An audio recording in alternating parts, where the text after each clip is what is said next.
Chapters नहीं नहीं, तो क्या क्या पढ़ा है? जीके में क्या पढ़ा? कितने? बस और?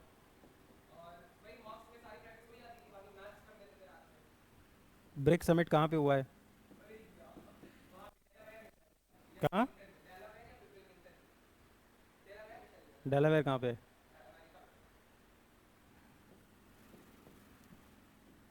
चलो। और बाकी सब्जेक्ट्स में क्या पढ़ा?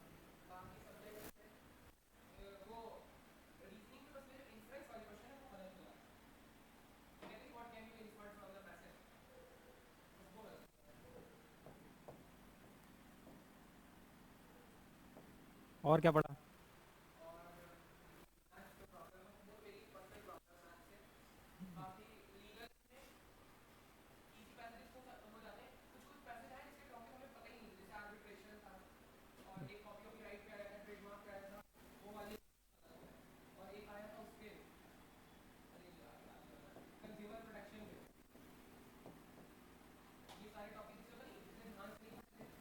ये टॉपिक नोट कर लो अभी। ये नोट कर लो। ये मैं तुमको कल पढ़ा दूंगा। हाँ।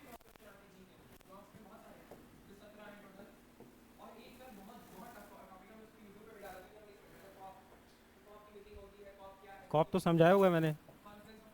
हाँ।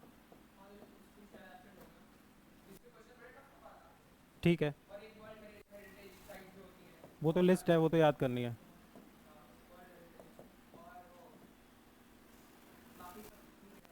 बताओ बताओ। और कहाँ पे डाउट है?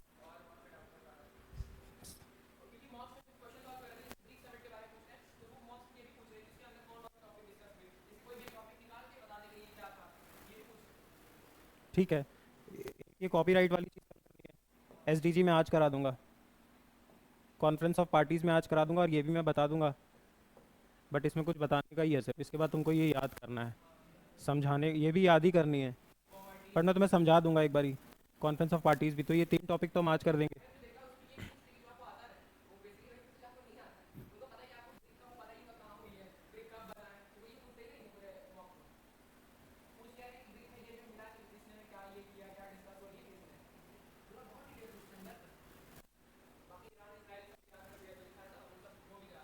वो सब हो गया है। ठीक। और बता टॉपिक।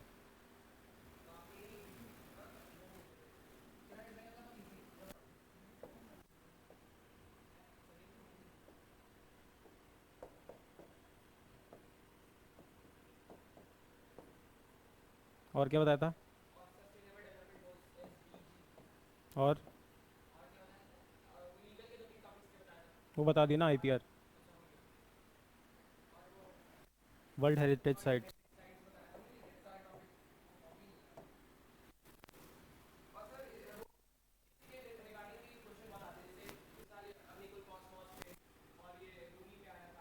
स्पेस तो तुम पुराने लेक्चर्स देखो ना भाई, उसमें सब कवर्ड है। लूनी भी बता रखा है।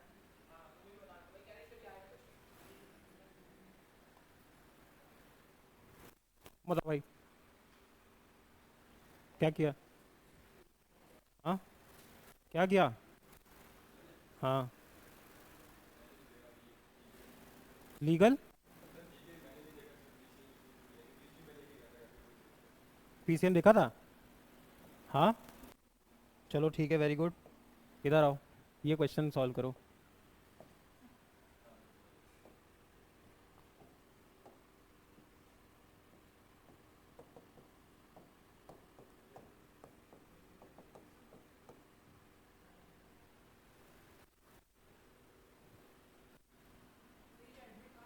1 मिनट 1 मिनट।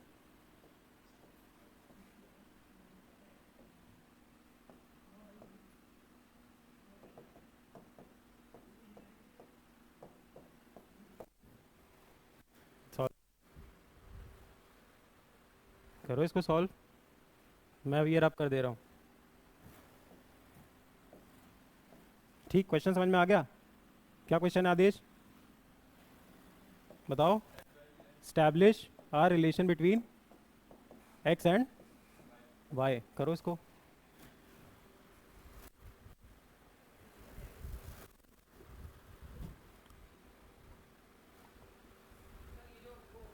हम्म। ईमेल पे ही आएगा। आ तो गया एडमिट कार्ड। अच्छा, मैंने कोई न्यूज़ पढ़ी थी फिर। सिटी का। सिटी तो तुमको लखनऊ में मिलेगी, तुमने कहाँ डाली है? यहाँ पे 8 सेंटर्स हैं भाई, मिल जाएगा। आरएमएल का डिसाइडेड होता है, वो आरएमएल एनएलयू में ही होगा। वहाँ 2 होते हैं सेंटर। कि क्लैट के 6 7 8 सेंटर्स हैं, वही चलते हैं। इसको इसको सॉल्व करो।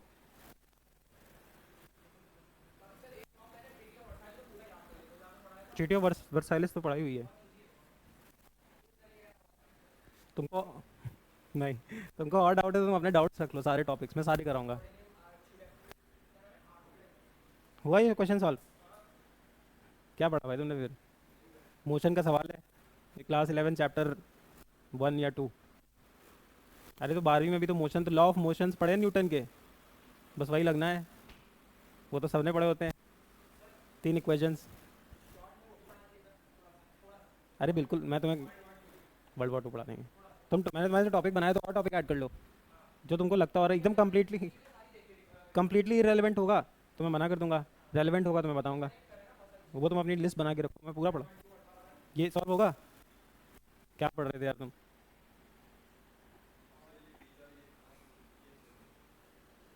ये यू वेक्टर है। यू, अरे स्पीड है। स्पीड को यही तो बोलते हैं velocity, V for velocity, U for speed.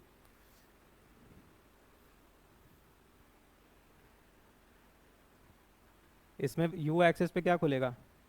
You cos theta. इधर क्या खुलेगा? U sine theta. ठीक। Speed is equal to distance upon time. Distance X में नाप रहे हो, तो स्पीड यहाँ पे एक्स में स्पीड क्या है? भाई कोई चीज़ ऐसे फेंकी है, ऐसे, तो एक तरीके से वो ऊपर भी जा रही है और वो ऐसे भी बढ़ रही है। अगर मैंने कोई चीज़ ऐसे फेंकी है तो एक तो उसकी हाइट भी बढ़ रही है और उसकी लेंथ भी बढ़ रही है। तो एक्स एक्सिस में भी वो चीज़ घूम रही है, वाई में भी घूम रही है। ये 2D की बात कर रहे हैं। अगर हम आसपास में देखेंगे तो 3D हो जाएगा, जेड एक्सिस। एक पेपर पे कोई चीज़ को तुमने यहाँ से फेंका तो वो चीज़ एक्स में भी बढ़ रही है, वाई में भी बढ़ रही है। चीज़ कब बढ़ेगी? जब उसमें स्पीड होगी। तो डिस्टेंस क्या है? यहाँ पे एक्स, ये वाई है, ये एक्स है। एक्स में कितना बढ़ रही होगी? जो उसकी स्पीड होगी। कर लोगे सॉल्व? हाँ। कैसे? इसके आगे नेक्स्ट स्टेप क्या होगा? हाँ, जल्दी बताओ।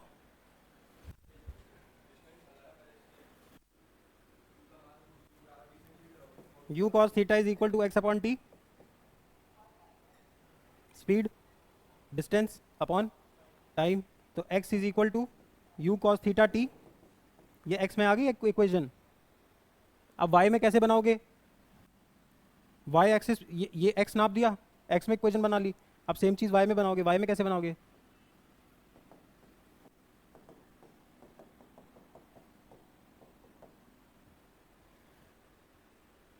Distance is equal to u t minus half g t square. Distance y में क्या है? वाई। स्पीड वाई में क्या है? U sine theta. इस इक्वेशन को यहाँ पे रख दोगे, टी की जगह पे क्या रख दोगे? समझ में आ गया? चलो कोई बात नहीं, फिजिक्स फिजिक्स मैं नहीं पढ़ाता हूँ। और बता टॉपिक। WTO जितना बेसिक बताया हुआ है मैंने, तुम देखो। हाँ, उतना ही है।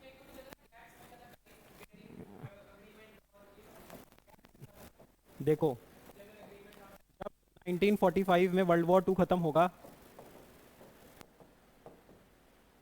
तो यूएस और यूएसएसआर जीत जाएंगे, साथ में ब्रिटेन और फ्रांस। बट क्योंकि Britain and France were also directly involve in the war with Germany, Italy and Japan. लड़ाई हो कहाँ पे रही थी? ब्रिटेन और फ्रांस में। यूरोप में नुकसान सबसे ज़्यादा किसका हुआ? ब्रिटेन और फ्रांस। जब ब्रिटेन और फ्रांस को तो हिटलर ने कब्जा कर ही लिया था and was about to attack Britain. तो डिस्ट्रक्शन कहाँ पे हुआ? ब्रिटेन एंड फ्रांस, जिसको मैं कह सकता हूँ यूरोप में। अब before 1945 Britain and France were considered as super powers, but क्योंकि यहाँ पे वॉर हुआ तो डिस्ट्रक्शन हुआ, डिमोलिशन हुआ, इन्फ्लेशन बढ़ गया, अनएम्प्लॉयमेंट हो गई, फैक्ट्री शट डाउन हो गई। तो इनकी इकोनॉमी खस्ता हाल हो गई, लोगों की जेब में पैसा नहीं था, गरीबी आ गई, भुखमरी हो गई, अनएम्प्लॉयमेंट हो गया, लोगों की नौकरियां चली गई, फैक्ट्रियां बंद हो गई वॉर की वजह से। अब इनको वापस ग्रोथ चाहिए थी। मान लो तुम्हारी यहाँ फैक्ट्री बंद है, अब फैक्ट्री चालू करानी है, तो तुम्हें क्या चाहिए? कैपिटल। कैपिटल कहाँ से मिलेगा? बैंक से। अब भाई किसी कंट्री को बैंक, कंट्री को लोन चाहिए, तो कोई छोटा मोटा एक्सिस बैंक आएगा क्या? आईसीआईसीआई शायद को एक बार अभी जितना बड़ा है, बट मान लो एक ऐसी ऑर्गेनाइजेशन बनानी पड़ेगी ना जो मल्टीलेटरल हो, मतलब जिसमें अलग अलग कंट्रीज का स्टेक हो, तभी तो किसी कंट्री को लोन दोगे। इसीलिए वर्ल्ड बैंक और आईएमएफ बनाएंगे। अब सुनते जाना, वर्ल्ड बैंक बनाया जाएगा कंस्ट्रक्शन के काम के लिए। अगर तुमको कोई नया प्रोजेक्ट बनाना है तो you take loan from World Bank. But अगर तुमको बेल आउट पैकेज चाहिए, मतलब तुम पे कर्जा है, उस कर्जे को चुकाने के लिए लोन चाहिए, तो then you go to IMF. क्या क्या बना दिया गया? वर्ल्ड बैंक और आईएमएफ। ब्रिटेन और फ्रांस को क्या चाहिए? कैपिटल। कैपिटल कहाँ मिलेगा? वर्ल्ड बैंक प्लस आईएमएफ में। वर्ल्ड बैंक और आईएमएफ में सबसे ज्यादा स्टेक किसका है? तुम्हारा क्वेश्चन क्या था? General agreement on tariff and trade क्या होता है, यही तो पूछा था। अब जब यूएस का इसमें स्टेक ज्यादा होगा, तो जब ये लोन लेने आएगा तो कंडीशंस किसकी मानी जाएंगी? यूएस की। अब US believes in capitalism, believe France और ब्रिटेन भी करते थे, बट यूएस उस टाइम पे सुपर पावर बन के इमर्ज हुआ। ठीक, तो यूएस को अब नए नए मार्केट्स चाहिए थे, है ना। अब यहाँ पे ऑलरेडी ब्रिटेन बैठा हुआ है, ये लोग आज़ादी मांग रहे हैं, ऐसे श्रीलंका भी मांग रहा है, इंडोनेशिया भी मांग रहा है, सब मांग रहे हैं, जहाँ जहाँ पे क्या है, कॉलोनीज। और 1945 से पहले सबसे ज़्यादा पावरफुल कौन था? कॉलोनीज किसके पास थी? Britain and France. अरे यार, अफ्रीका वगैरह में जाओ, वहाँ फुटबॉल खेलते हैं, जहाँ जहाँ पे फ्रांस ने राज्य किया वहाँ पे तुम देखो फुटबॉल पॉपुलर है, जहाँ जहाँ पे भी ब्रिटिश ने रूल किया वहाँ क्रिकेट पॉपुलर है। Australia, New Zealand, south Africa, India, Sri Lanka, Pakistan, Bangladesh, cricket popular है। अफ्रीकन कंट्रीज़ में चले जाओ, फ्रांस ने रूल किया, फुटबॉल पॉपुलर है। वेस्ट इंडीज़ के पास कैरिबियन आइलैंड्स पे ब्रिटेन ने रूल किया, क्रिकेट पॉपुलर है। वहाँ इंग्लिश बोलते हैं, कुछ कंट्रीज़ में फ्रेंच बोलते हैं। तुम ब्राज़ील वगैरह के आसपास एरिया चले जाओ, फुटबॉल पॉपुलर है। अर्जेंटीना में फ्रांस रूल कर रहा था। ये दो ही पावर्स थी। अब इनको चाहिए लोन, लोन या फिर पुराना लोन पार्टनर है। वर्ल्ड बैंक, आईएमएफ, बैकिंग किसका? यूएस का। तो यूएस का बात मानना पड़ेगा। यूएस को क्या चाहिए? नया मार्केट। तो यूएस बोलेगा कि क्या करो, ये वर्ड पूछता है। यूएस क्या बोलेगा ब्रिटेन और फ्रांस को? कि मैं तुमको लोन दूंगा, बट कुछ कुछ कंडीशंस रखूंगा। बहुत सारी कंडीशंस होंगी, उसमें से एक कंडीशन थी कि तुम डीकोलोनाइज कर दो दुनिया को। डीकोलोनाइजेशन मतलब जो तुमने अपनी कॉलोनी बना रखी थी इंडिया, जो तुमने अपनी कॉलोनी बना रखी थी श्रीलंका, अब वहाँ से वापस आना शुरू करो। इसीलिए बहुत लोग देखो बोलते हैं कि इंडिपेंडेंस, ठीक है सबका स्ट्रगल है, इतना लोगों ने मेहनत, but it was ought to happen. सबको आज़ादी मिल रही थी। 1950 में श्रीलंका को भी तो मिल गई। श्रीलंका तो छोटा सा ही है। तो अमेरिका ने बोला इनको क्या करो, डीकोलोनाइज। अब एक बात बताओ, जब डीकोलोनाइज करोगे तो इंडिया जैसी कंट्रीज को डर लगेगा कि नहीं, कि वापस से कोई कंपनी आके रूल ना करने लगे? क्योंकि इससे पहले तो ईस्ट इंडिया की कंपनी आई थी ना, जिसने रूल करना शुरू किया। तो ये प्राइवेट सेक्टर इन्वेस्टमेंट बाहर से आने देंगे? लॉजिकली बताओ, नहीं, है ना। या आने देंगे तो उस पर हाईली टैक्स कर देंगे उसको। तो मार्केट किसके पास से गया? यूएस के बिजनेसमैन के पास से। तो यूएस आएगा और यूएस बोलेगा दुनिया के सारे कंट्रीज एक ग्रुप ज्वाइन कर लो, जिसका नाम रखूंगा मैं GATT, general agreement on trade and tariff. General agreement on, अब ये इतना सिंपल नहीं है जितना मैं बता रहा हूँ। प्रॉपर एक इंटरनेशनल लॉ नाम का सब्जेक्ट लोग इसमें पढ़ते हैं, बट बेसिक समझो। General agreement on trade and tariff का ये कहानी थी कि अगर कंट्री एक्स है और कंट्री वाई, तो अगर एक्स वाई में जाके कुछ बेचेगा और वाई एक्स में जाके कुछ बेचेगा, तो दोनों टैक्स नहीं लगाएंगे। थोड़ा कॉम्प्लिकेटेड है ऑब्वियसली, मैं तुम्हें तुम्हारी एज के हिसाब से बेसिक बता रहा हूँ। देखो यूएस, कहाँ तक स्टोरी थी, यूएस ने बोला डीकॉलोनाइज करो। इंडिया जैसी कंट्रीज को लगने लगा कि अब प्राइवेट सेक्टर का अगर इन्वेस्टमेंट लाएंगे तो कहीं वापस ना कॉलोनाइज हो जाए। पास्ट एक्सपीरियंस खराब था। क्या खराब था? Past experience with private sector. तो अब यूएस के लिए तो मार्केट का लॉस हो गया ना। अगर वो लेवाइस का जीन्स बना रहा था तो इंडिया तो भेज ही नहीं पाएगा। तो यूएस ने क्या बोला, ऐसा करो, एक ग्रुप बनाओ जिसका वॉच डॉग कौन रहेगा? UN, general agreement on trade and tariff, general agreement on trade and tariff, जो ये कहता था कि कंट्री एक्स और कंट्री वाई जब आपस में ट्रेड करेंगी तो डिस्क्रिमिनेशन नहीं करेंगी। बट प्रॉब्लम क्या था देखो, ये सिर्फ गुड्स के लिए था। गुड्स समझे? कमोडिटी, मतलब अगर कोई कमोडिटी का ट्रेड होगा तब हम दोनों एक दूसरे के साथ डिस्क्रिमिनेशन नहीं करेंगे। मतलब अगर इंडिया यहाँ से वीट भेजेगा यूएस को तो यूएस टैक्स नहीं करेगा, और यूएस यहाँ से कोक भेजेगा तो इंडिया टैक्स नहीं करेगा। General agreement on trade and tariff. But देखो प्रॉब्लम क्या आई, कमोडिटीज में इंडिया जैसा कंट्री अच्छा है या खराब? तुम्हारा कितना प्रोडक्ट यूएस में बिकता है बताओ?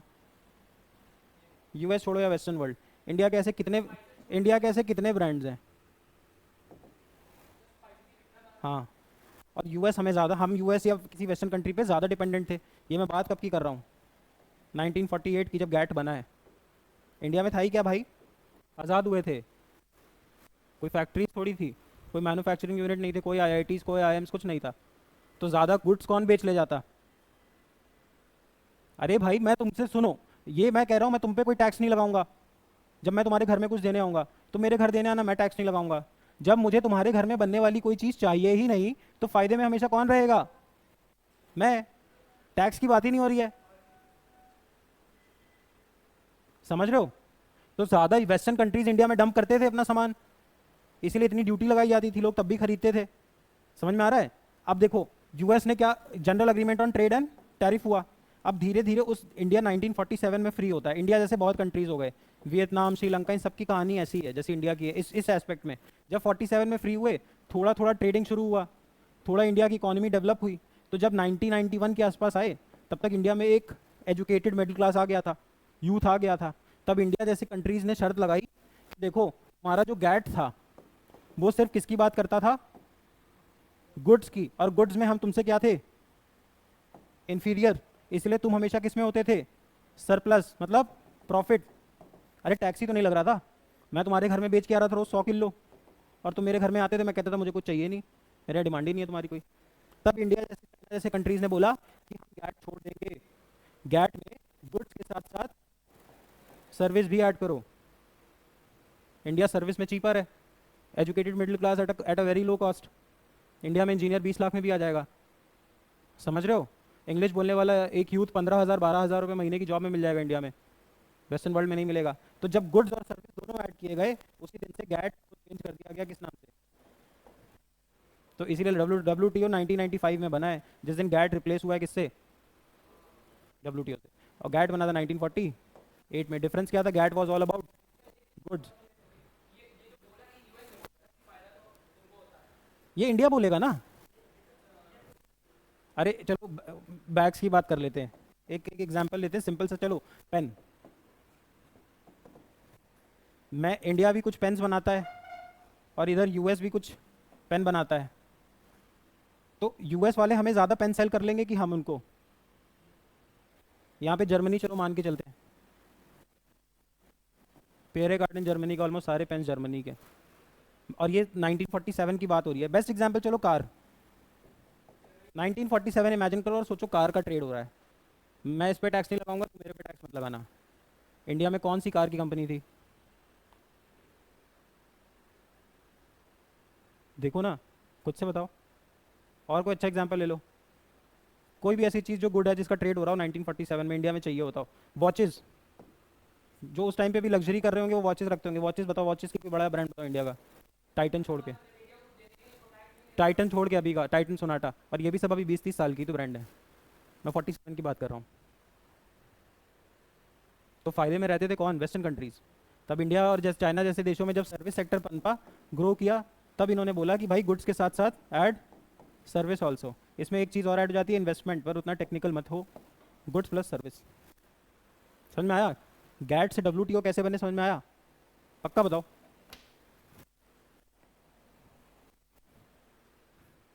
चलो और डाउट पूछ लो कोई, या शुरू करें करंट अफेयर्स?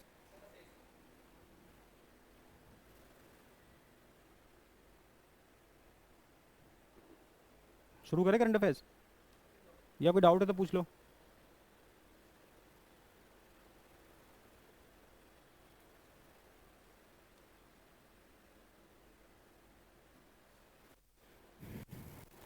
लास्ट ड्रॉप कहाँ पे किया था? 16 अक्टूबर।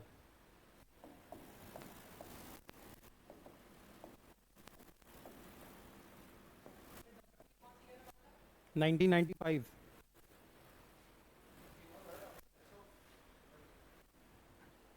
समझ के पढ़ा करो। चलो लिखो, न्यूज़ नंबर 1 लिखो। International day for risk reduction. Risk reduction, the RISK, risk.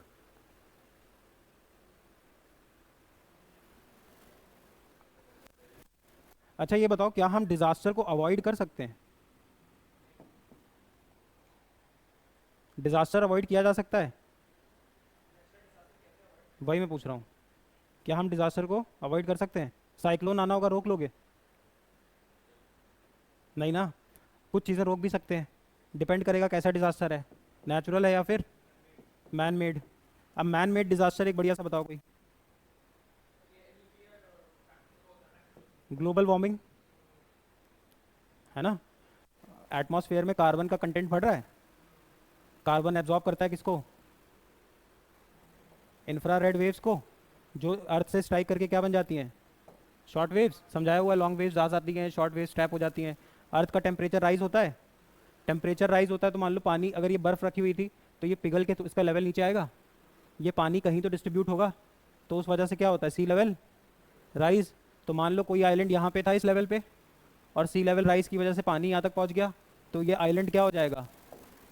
Submerge, डूब जाएगा। तो ये भी तो एक टाइप का क्या है? डिजास्टर। समझ में आया? अब इस डिजास्टर को रोकने के लिए हम कुछ स्टेप्स ले सकते हैं, है ना। या मान लो कहीं साइक्लोन आना था, या मान लो जैसे कोई अर्थक्वेक आना है, तो अर्थक्वेक प्रोन बिल्डिंग्स बनाओ, है ना। जिस ज्योग्राफी पे चीज बना रहे हो उस ज्योग्राफी के हिसाब का मटेरियल यूज करो। नहीं समझ पा रहे हो, है ना। तो डिजास्टर रेड्यूस रिडक्शन, कि हमें डिजास्टर को कैसे रिड्यूस करना है, डे बनाया जाता है किस दिन? इसको लिख लो। डिजास्टर रिस्क रिडक्शन, वर्ड समझ में आ रहा है? पैसेज वगैरह में आ सकता है, डिजास्टर रिस्क रिडक्शन।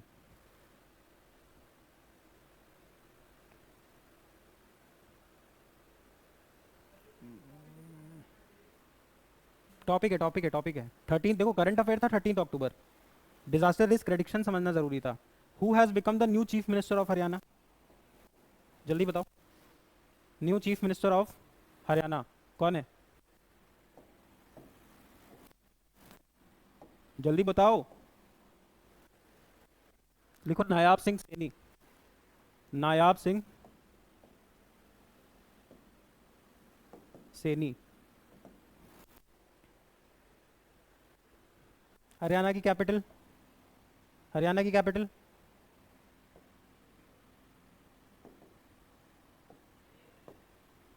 अच्छा ये बताओ, हरियाणा फॉर्म क्यों हुआ था? जब इंडिया में लिंग्विस्टिक स्टेट्स की डिमांड बढ़ी, किसकी? लिंग्विस्टिक का मतलब स्टेट्स बेस्ड ऑन लैंग्वेज। कि मैं कन्नड़ बोलता हूँ तो मेरे को कर्नाटक दे दो, मैं मराठी बोलता हूँ तो मेरे को महाराष्ट्र दे दो, मैं गुजराती बोलता हूँ तो मेरे को गुजरात दे दो। तो 1966 में एक स्टेट हुआ करती थी इंडिया में, पेप्सू नाम की। Punjab and east Patiala state union. 1966 में हमने पेप्सू को 3 पार्ट्स में तोड़ा। पहले पार्ट को बनाया हिंदी स्पीकिंग, दूसरे पार्ट को बनाया हमने आ, ये पंजाबी स्पीकिंग, और तीसरे पार्ट को हमने बनाया माउंटेनियस। तीनों कल्चर अलग थे। 1966 तक एक स्टेट थी पेप्सू, और असलियत में थी ग्रेटर पंजाब, जब पाकिस्तान वाला पंजाब भी था। बट 1947 में था, से 66 तक था पेप्सू। पेप्सू में 3 डिवीजन किए गए।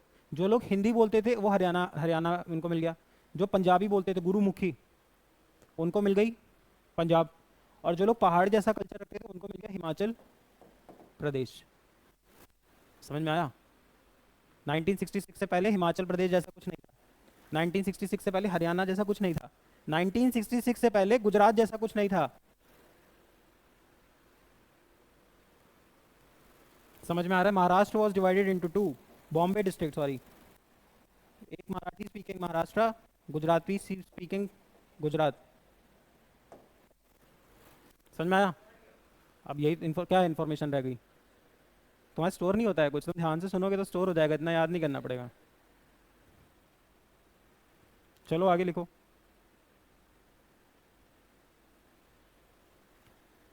Ministry of education has launched Yuva Sangam portal.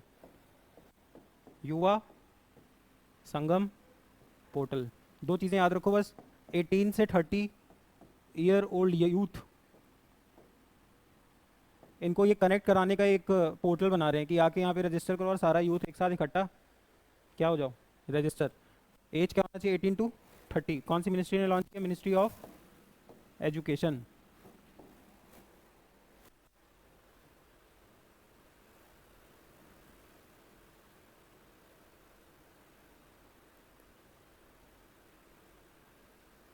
चलें आगे। हाँ,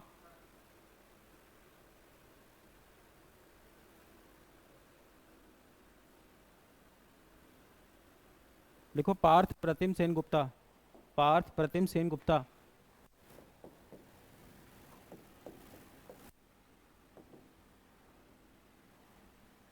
becomes the CEO and MD of Bandhan bank.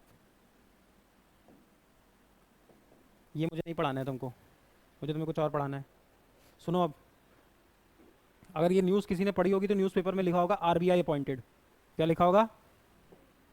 RBI appointed. तो तुम्हारे दिमाग में एक प्रश्न आना चाहिए कि बंधन बैंक कैसा बैंक है? Private bank. प्राइवेट बैंक वो बैंक होते हैं जो आरबीआई की शेड्यूल 2, आरबीआई एक्ट 1934 के शेड्यूल 2 में जिनका नाम लिखा होता है। शेड्यूल क्या होता है मैंने बता रखा है, लीगल लैंग्वेज में list is called as schedule. तो आरबीआई एक्ट जो है आरबीआई का कानून है जिससे आरबीआई चलता है। आज 8 नवंबर है, 8 नवंबर को ही डिमोनेटाइजेशन हुआ था, नोटबंदी। जो नोटबंदी हुई थी वो नोटबंदी इसी कानून से हुई थी। समझ में आ रहा है? आरबीआई अपने सारे फैसले किस कानून से लेता है? RBI act 1934। उस कानून के अलग जाके कुछ भी करेगा तो तुम कहाँ चैलेंज कर दोगे? हाई कोर्ट या सुप्रीम कोर्ट रिट। समझ में आ रहा है? Rule of law, rule of law. RBI का रूल नहीं है, आरबीआई एक्ट 1934 का रूल है, उस कानून के तहत ही काम करना होगा। अब देखो, ये शेड्यूल 2 का बैंक है, मतलब it is a private bank. H D F C, I C I C I, Axis, NatWest, सारे जितने हैं वो किस में आते हैं? शेड्यूल। तो शेड्यूल नेटवेस्ट तो फॉरेन बैंक हो गया। तो बंधन बैंक एक प्राइवेट बैंक है। न्यूज़ पढ़ोगे तो लिखा होगा आरबीआई अपॉइंटेड, तो प्रश्न आना चाहिए आरबीआई ने एक प्राइवेट बैंक के एमडी और सीईओ को कैसे अपॉइंट किया, है ना? आना चाहिए दिमाग में क्वेश्चन। सरकारी संस्थान है, वो प्राइवेट है। अब देखो वहाँ पे क्या होता है, जब कुछ स्कैम्स, हम उतनी डिटेल में नहीं जा रहे, बहुत सारे ऐसे स्कैम्स आए जिसमें ये जो प्राइवेट सेक्टर के एमडी एंड सीईओ होते थे, ये अपने फैमिली या फ्रेंड्स या रिलेटिव्स को बहुत सारे लोन सैंक्शन करा देते थे जो कि बैंक के लिए प्रॉफिटेबल नहीं होते थे तभी भी, just because they were sitting in power. तो उस वजह से 2016 में आरबीआई ने और गवर्नमेंट ऑफ इंडिया ने मिल के एक बॉडी बनाई जिसका नाम रखा bank board bureau. Bank board bureau में आरबीआई और किसने बनाई? Government of India. अब इसमें बहुत सारे इकोनॉमिस्ट, अच्छे लोग, प्रोफेसर्स, एक्सपर्ट्स, बैंकिंग सेक्टर के एक्सपर्ट्स, इनको इसका क्या बनाया जाता है? Member. Bank board bureau decide करता है ऐसे बैंक्स के एमडी और सीईओ कौन अपॉइंट होंगे। समझ में आया? बोलो जल्दी बताओ।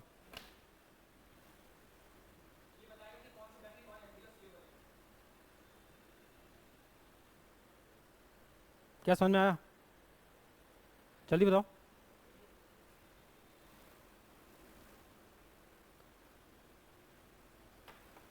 अच्छा ये बताओ जल्दी से, APJ Abdul Kalam birth anniversary celebrated as what day in India? बताओ। Rather globe. APJ Abdul Kalam birth anniversary is celebrated as what day in the world? हाँ, इतने बड़े साइंटिस्ट बहुत बड़े थे, लेकिन साइंटिस्ट इतने बड़े नहीं थे। ज़्यादा वो पॉपुलर किस नाम से थे? एक तो मिसाइल मैन ऑफ इंडिया, और दूसरा पीपल्स प्रेसिडेंट, है ना। पीपल्स प्रेसिडेंट मतलब उनका सोशल कैपिटल बहुत हाई था, ही वॉज वेरी पॉपुलर।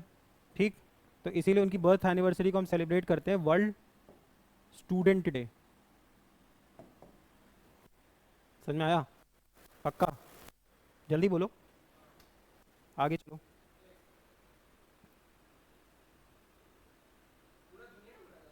या, यस। हाँ, 15 अक्टूबर।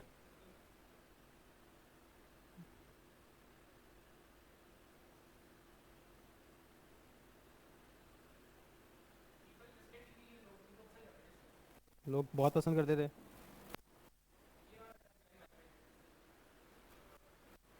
चलो आगे देखो। अभी फाइनेंस कमीशन ने, मैं बताऊंगा क्या है फाइनेंस कमीशन, कुछ फंड रिलीज किया है। ठीक, और वो फंड जब रिलीज किया है तो दो स्टेट्स के पास किया है, मतलब किया बहुत सारे स्टेट्स को है। हमें याद नहीं रखना ये पॉइंट, ये हमें बिल्कुल याद नहीं रखना। बस न्यूज़ क्या थी कि फाइनेंस कमीशन ने इन दो स्टेट्स के पंचायती राज इंस्टीट्यूट्स, पंचायती राज इंस्टीट्यूट समझते हैं, अर्बन जैसे रूरल लोकल बॉडीज, जैसे अर्बन लोकल बॉडी म्यूनिसिपैलिटी, इनको फंड रिलीज किया है किसने? डायरेक्टली फाइनेंस कमीशन ने। ये एकलौता तरीका होता है जिसमें जो लोकल बॉडी होती है, जैसे शहरों में म्यूनिसिपैलिटी जिसको बोलते हो अर्बन लोकल बॉडी, ऐसी rural local body, rural local body को क्या बोलते हो? पंचायती राज इंस्टीट्यूट, जिला परिषद और ये सब। इनके पास दो तरीके से पैसा आता है। एक तो स्टेट गवर्नमेंट भेजती है, ठीक। एक, ये अपने टैक्सेस वसूलते हैं छोटे मोटे। अब तुम बोलोगे टैक्सेस कैसे? मेले वेले लगते हैं तो ये अपना टैक्स वसूलते हैं। कोई बाहर से कोई इनका इवेंट होता है तो टोल वगैरह वसूलते हैं, देखा है ना इतना। अरे पार्षद वार्षद भी वसूल लेते हैं, थोड़ा अनऑथराइज एरियाज में जाओ। समझ रहे हो ना मैं क्या कह रहा हूँ? तो इनके पास फंड का एक तरीका क्या होता है? खुद के छोटे मोटे टैक्सेस, इसके साथ साथ स्टेट गवर्नमेंट, और तीसरा एक तरीका क्या है? Central government. अब यहाँ पे एक चीज़ और समझ लो, एक यहाँ पे इनका बॉन्ड्स भी है। अभी लखनऊ ने भी अपने बॉन्ड्स रिलीज़ किए थे। बॉन्ड्स मतलब शेयर मार्केट। अब ये इतने एडवांस हो गए हैं, जैसे बॉम्बे का भी आ रखा है, बॉम्बे म्यूनिसिपल कॉरपोरेशन का आ रखा है, ये अभी लखनऊ का म्यूनिसिपल कॉरपोरेशन का आ गया स्टॉक में बॉन्ड। मतलब तुम अब उसमें पैसा लगा लो। समझ में आ रहा है? तो अर्बन लोकल बॉडीज़ और रूरल लोकल बॉडीज़, इन दोनों के पास यहाँ यहाँ से पैसे आते हैं। अब यहाँ से भी पैसा आता है, ये जो सेंट्रल गवर्नमेंट से पैसा आता है ये कौन सैंक्शन कराता है? Finance commission. फाइनेंस कमीशन क्यों इंपॉर्टेंट है? It is a constitutional body, article 280। फिर अभी तक इंडिया में कितने फाइनेंस कमीशन बन चुके हैं? 15 फाइनेंस कमीशन तक बन चुके हैं। करंट जिससे पहले फाइनेंस कमीशन था, एन के सिंह। और फाइनेंस कमीशन का मेन काम क्या होता है? Distribution of taxes between centre and amongst states. Arvind Panagariya. अब न्यूज़ क्या थी कि फाइनेंस कमीशन ने कुछ फंड रिलीज कराया है पंचायती राज इंस्टीट्यूट्स कहाँ के? आंध्र प्रदेश और राजस्थान के। वो हमें नहीं पढ़ना, हमें फाइनेंस कमीशन पढ़ना था। दूसरा हमें और एक चीज़ पढ़नी थी, पंचायती राज इंस्टीट्यूट्स इंडिया में सबसे पहले कौन से स्टेट में आए? नागौर राजस्थान, नागौर याद मत रखो, राजस्थान याद रखो। 1959 कौन से अमेंडमेंट से कॉन्स्टिट्यूशन में आए? 73rd। पंचायती राज इंस्टीट्यूट्स कौन से शेड्यूल में मेंशन्ड है? 11। पढ़ा रखा है शेड्यूल्स तो।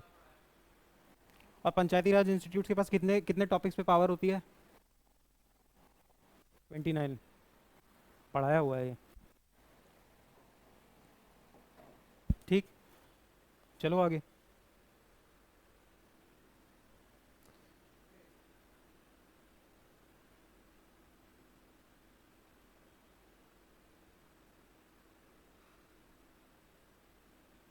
आगे लिखो, आगे आगे।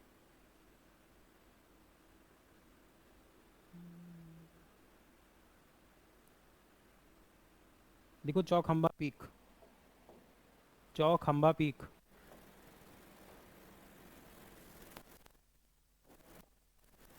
चौखंबा पीक। माउंटेनियरिंग समझते हैं सब, माउंटेन्स पे जाते हैं। तो अभी दो फॉरेनर्स इस पीक पे गए होंगे, तो वहाँ फंस गए। वहाँ से उनको रेस्क्यू करने कौन गया? कौन जाएगा रेस्क्यू करने पहाड़ पे? एयरफोर्स। तो ये पीक आ गया किसमें? न्यूज़ में। बस लिख लो, it is situated in Uttarakhand and it was first climbed by, समझते हो first climbed? First climbed by Lucien George. सोचो इंडिया का पहाड़ है और सबको सब फॉरेनर्स पहले चढ़े हैं, और वो भी 1952 में। लग्जरी, लग्जरी है ना उनके पास। जो तुम्हें अभी कमाना है वो तुमसे 200 साल पहले लूट चुके हैं। तभी तो भाई देखो पहाड़ कौन कब चढ़ने जाओगे शौकिया। देखो कोई जाएगा माउंटेनियर? ऐसा है क्या इंडिया में टैलेंट की कमी होगी? देखो। हाँ, Lucien George, Lucien, Lucien George और विक्टर रजनबर्गर। अकेले कौन जाएगा? विक्टोरियन, विक्टोरियन रजनबर्ग, बर्गर और लूसियन जॉर्ज। अरे थोड़ा सा याद रखना यार, जॉर्ज और ये बर्गर, जिस ऑप्शन में हो मार्क कर देना। चलो आगे लिखो।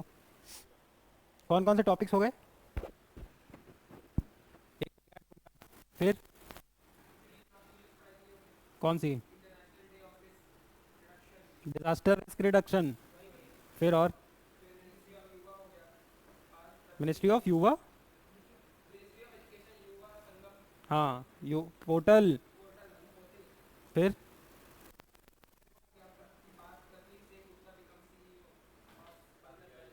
और इसके बाद लिखो international day of poverty eradication. ये कौन सा एसटीजी होगा पावर्टी? सेकंड।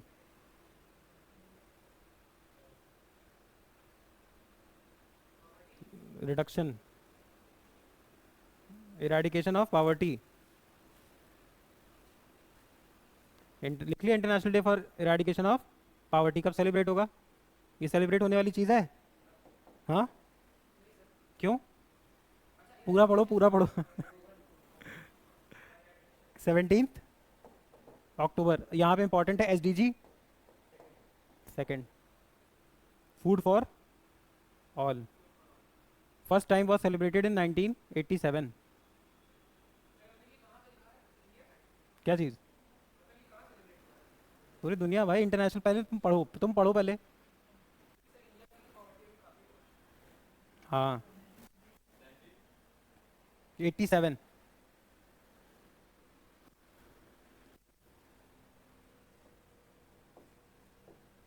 अब इसके बाद कोप सुन लो। कोप में प्रॉब्लम थी, किसी को आता है कोप?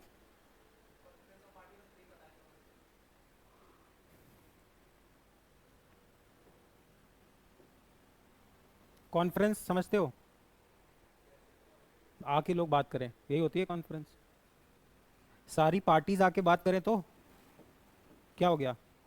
पार्टीज मतलब स्टेक होल्डर्स, जिसको कुछ काम है वहाँ, जिसका कुछ स्टेक पे लगा है। समझ में आ रहा है? वो जब पार्टीज सारी आके मिलके बात करेंगी, तो मैं उन पार्टीज को कलेक्टिवली कॉन्फ्रेंस ऑफ पार्टीज नहीं बोल दूंगा। अभी रुक जा, हम समझाते हैं। तुम ये पहले तो बस यहाँ तक भूल जाओ।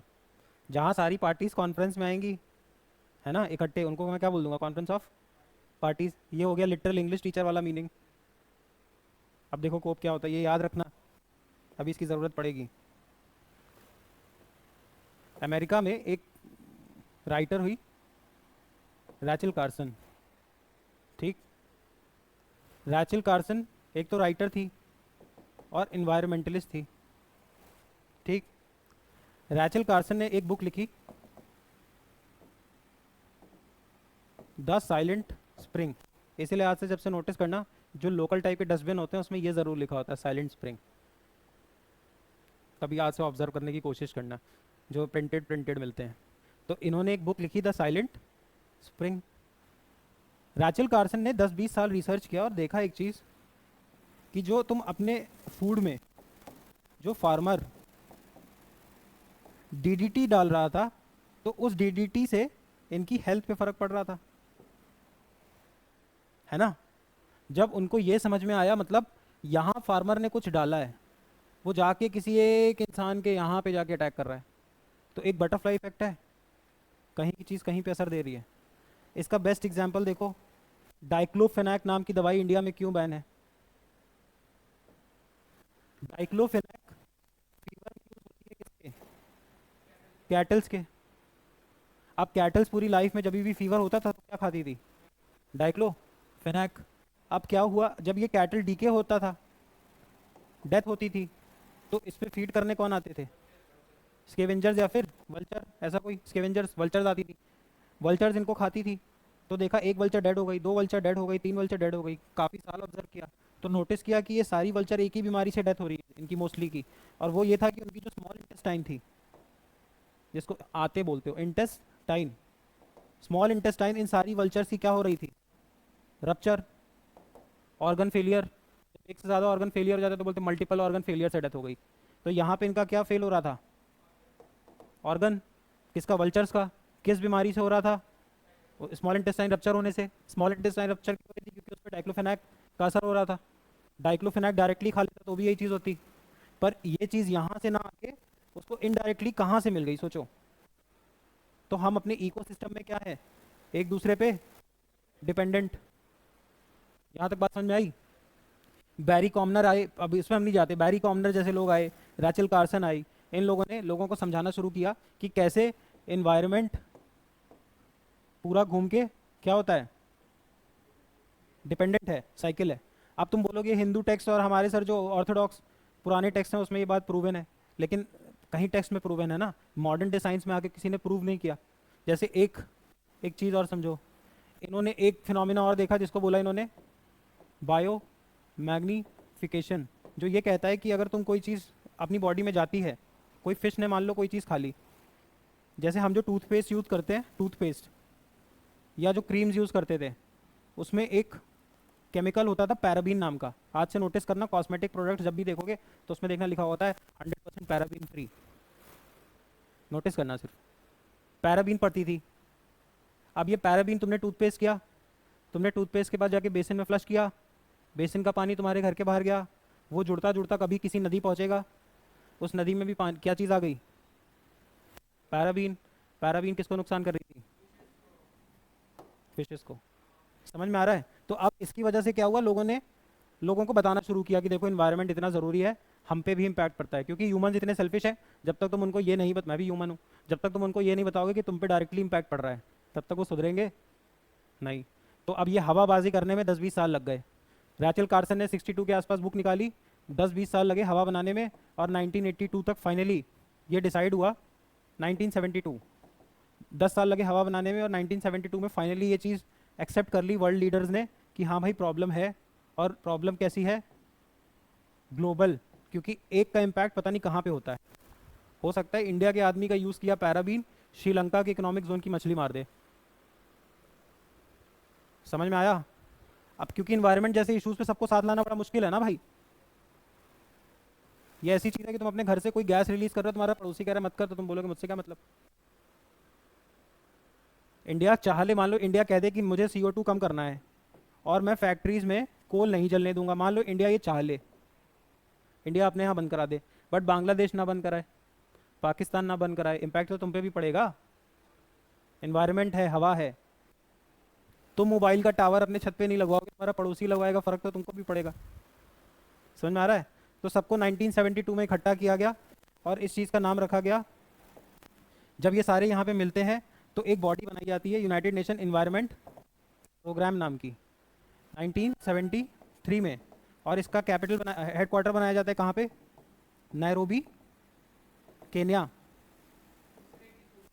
हम्म।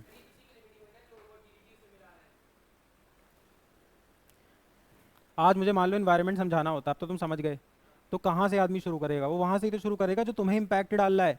तभी तो उसने बताया कि देखो DDT वो जो फार्मर डाल रहा है वो तुम्हारे हेल्थ पे असर डाल रहा है, खा तो तुम वही ग्रेन रहे हो, मैं तुम्हें सिर्फ समझाने के लिए बोल रहा हूँ कि उस टाइम पे कैसी कैसी चीज़ें आई जिस वजह से ह्यूमन कॉन्शियसनेस बनी कि हाँ इन्वायरमेंट भी ज़रूरी है। नहीं तो मैं तुमको बोल दूंगा 1972 में एकदम से सारे वर्ल्ड लीडर्स आए, वो इकट्ठे हो गए। क्यों इकट्ठे हो गए? 1972 में ये इकट्ठे हुए थे एक सिटी में जिसका नाम है स्टॉक होम, और स्टॉकहोम है कैपिटल स्वीडन की। इसीलिए इस कॉन्फ्रेंस को बोलते हैं स्टॉकहोम कॉन्फ्रेंस। अभी कॉन्फ्रेंस ऑफ पार्टी पे आएंगे, इसको क्या बोला गया? Stockholm conference. क्यों? क्योंकि ये लोग कहाँ मिले थे? स्टॉकहोम में। कब मिले थे? इनके मिलने पे क्या बनाया? यूएनईपी। कब बना? 73। Capital Nairobi, Kenya. अब देखो यहाँ पे स्टॉकहोम की उस टाइम पे प्राइम मिनिस्टर थी ब्रंटलैंड। कौन कौन थी? ब्रंटलैंड। अब ब्रंटलैंड, अब ये यहाँ मिल तो गए। अब जो जिस सिटी में मिले हो, सारी कंट्रीज के लीडर्स मिल रहे हैं, तो जो होस्ट होगा उसको ही तो कुछ काम दे के जाओगे। नहीं समझ में आ रहा है? ये 1972 है, और 1972 में ये टेबल है। ये टेबल कहाँ पे है? Stockholm. कहाँ पे? स्वीडन। यहाँ पे सारी कंट्रीज आके मिल गई, इंदिरा गांधी भी गई थी। ये यूएस आ गया, ब्रिटेन आ गया, फ्रांस आ गया, जर्मनी आ गया, ऐसे सब आ गए। तो जब ये बाहर निकले तो इन्होंने दो चीज़ें बताई कि एक तो यूएनईपी बना देते हैं, और दूसरा ये हमारी होस्ट बैठी है। कौन चेयर पे कौन बैठता है? होस्ट। ये चेयरमैन हमारी बैठी है स्वीडन की पीएम कौन? ब्रंटलैंड। तो ब्रंटलैंड जी को हम एक काम देते हैं, उनको ये काम देते हैं कि अब आप अपने अंडर एक टीम बनाओ और पूरी दुनिया की इन्वायरमेंट पे रिसर्च करो। हिमालयाज़ पे भी रिसर्च हुआ कि ग्लेशियर्स कैसे गिर रहे हैं। सारे रिसर्चेस के बाद 1987 में ब्रंटलैंड अपनी रिपोर्ट सबमिट करती है, और ये डिसाइड होता है कि हर 20 साल में हम 3 कॉन्फ्रेंसेस करेंगे। नहीं, हम हर साल क्या करेंगे? 3 कॉन्फ्रेंसेस। कब डिसाइड होगा? 87 में। आफ्टर किसकी रिपोर्ट? ब्रंटलैंड। ब्रंटलैंड को काम कब दिया गया था? 72 में। तुम्हारे दिमाग में आएगा 15 साल क्यों लग गए? इन्वायरमेंट को एक साल में कर लोगे चेक। तो जब फिर ये डिसाइड हुआ कि कितनी कॉन्फ्रेंसेस होंगी?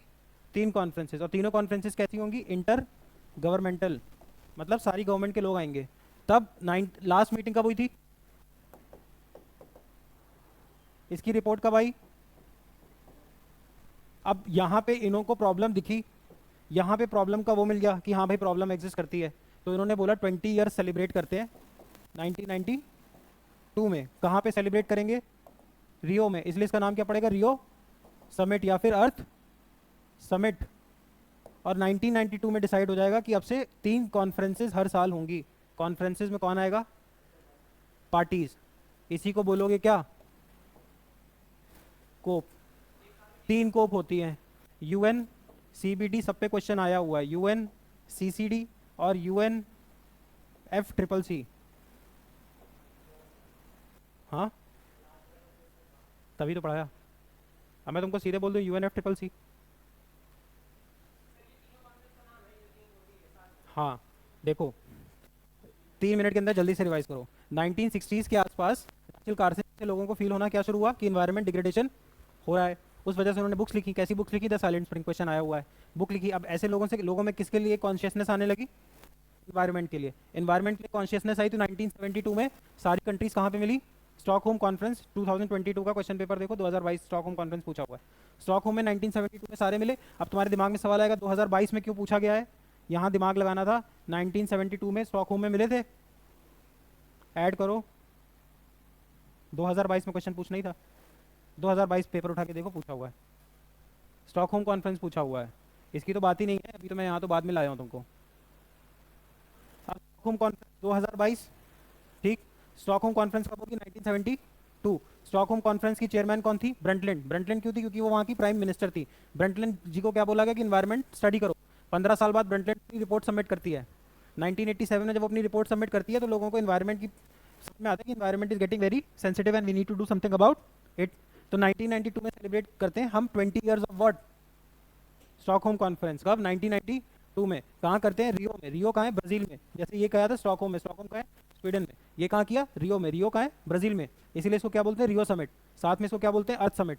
अब यहाँ पे हमने डिसाइड किया कि हर साल, every year, we'll have a summit on these 3 topics. पहला रखा यूएन सीबीडी, दूसरा यूएन सीसीडी, तीसरा UNF triple C. Full form देखो, यूनाइटेड नेशंस, यूनाइटेड नेशंस और यूनाइटेड नेशंस। मतलब तीनों कौन करा रहा है?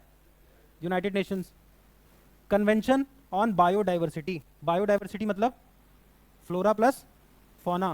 फ्लोरा मतलब प्लांट्स, फौना मतलब एनिमल्स। तो हमें किसको प्रोटेक्ट करना है? Plants and animals. To protect these plants and animals we have this conference UNCBD। अब इसकी पहली मीटिंग कहलाएगी कोप 1, कॉन्फ्रेंस ऑफ पार्टी 1। फिर अगली मीटिंग क्या कहलाएगी? कोप 2। अभी कौन सा कोप हुआ है?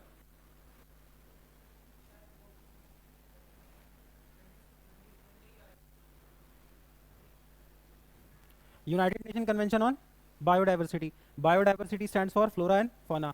For protection of plants and animals क्या होता है? United Nation Convention on Biodiversity. हर साल होगी? हर साल होगी? हाँ हर साल होगी, हर साल होगी। ये अलग अलग हैं, बस तीनों इस दिन डिसाइड हुई। ये किसकी प्रोटेक्शन की बात करेगी? बायोडाइवर्सिटी की, flora and fauna. United Nation Convention on desertification. United Nation Convention on combating desertification. Desertification क्या होता है? अरे भाई यहाँ पे प्लांट्स लगे थे, अब प्लांट्स नहीं है तो वहाँ पे क्या हो गई? डेजर्ट बन गई। जल्दी बोलो। United Nation Convention on combating, combating मतलब लड़ना, मॉडल कॉम्बैट। कॉम्बैटिंग डेजर्टिफिकेशन, भाई पूछा हुआ क्वेश्चन है। रेगिस्तान बनने से रोकना है, डेजर्टिफिकेशन होने को कॉम्बैट करना है। हाँ समझ में आया? इसका भी कोप हर साल होगा। अरे इसकी देखो भाई, जो पहले 1992 में बनता है, तो मान लो 1993 में पहली मीटिंग हुई, इसकी हुई UNCBD की, तो 1993 वाली मीटिंग क्या कहलाएगी? कोप 1। 1994 की क्या कहलाएगी? 93 की क्या कहलाएगी? बस यही होती है कोप। ये तीनों मीटिंग ही अलग अलग हैं। कोविड ओविड में नहीं हुआ है ना?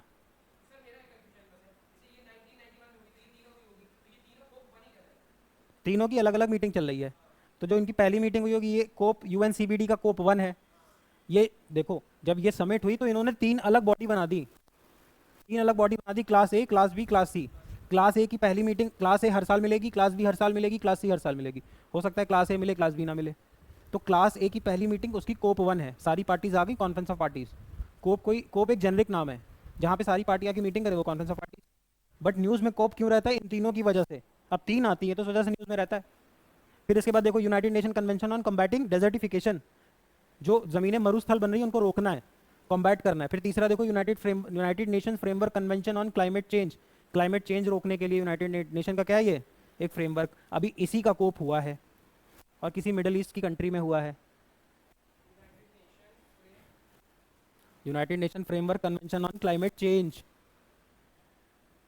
देखो कोप बहुत टिपिकल होता है, लोग यूजुअली अवॉइड करते हैं, तुम किसी से भी पढ़ लेना। उनका यहाँ तक उनका कॉन्सेप्ट ही नहीं खुला होता है। कोप को पढ़ाते हैं 20 साल तक। कोप का मतलब है कॉन्फ्रेंस ऑफ पार्टी, जहाँ सारी पार्टी आके मिले। ये तो कोप तो तुम नॉर्मल लैंग्वेज में भी यूज़ कर सकते हो, है ना, बैठ की। बट कोप न्यूज़ में इन तीन वजह से होता है। अभी न्यूज़ में क्यों था? क्योंकि इसका कोप हो रहा है। अब कोप नंबर कुछ होगा। अब तुम सीधे ईयर्स ऐड करोगे, फेल हो जाओगे, क्योंकि कोरोना में नहीं हुआ, या मान लो कभी एक बार और नहीं हुआ, किसी वजह से नहीं हुआ। समझ रहे हो? तो सबके अलग अलग कोप चलते हैं। इसका 28 चल रहा होगा, इसका 27 चल रहा होगा, उसका 28 चल रहा होगा। तीनों अलग चीज़ें हैं, पर तीनों। हाँ, तीनों का पापा कौन है? अर्थ समिट, रियो समिट, तीनों बने थे। ये भी 2022 में पेपर देखो जाके, ये वाला क्वेश्चन भी आया हुआ है। क्योंकि इसके भी 2022 में रियो समिट के कितने साल हो रहे थे? क्या कह रहे हो? जल्दी बोलो, आगे लिखो, यूरोपा क्लिपर।